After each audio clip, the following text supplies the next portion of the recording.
Hello everyone, and welcome back to the channel.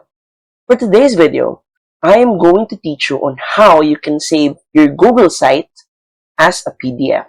So, without further ado, let's begin. First, go to sites.google.com, and once you're in the screen, log in to your Google account. From the main dashboard, select either a blank site, an existing template, or an existing site that you've been working on as of late. I'm choosing this for this video.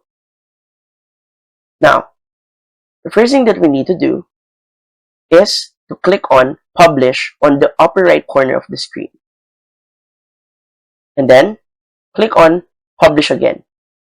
If you have changes, you should be able to click this. But if you do not have one, simply click here on this arrow.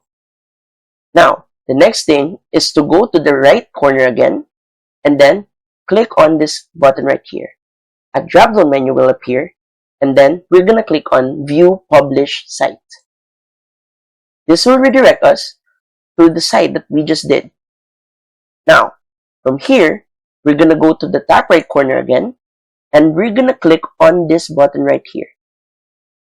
On the drop-down menu, click on Print.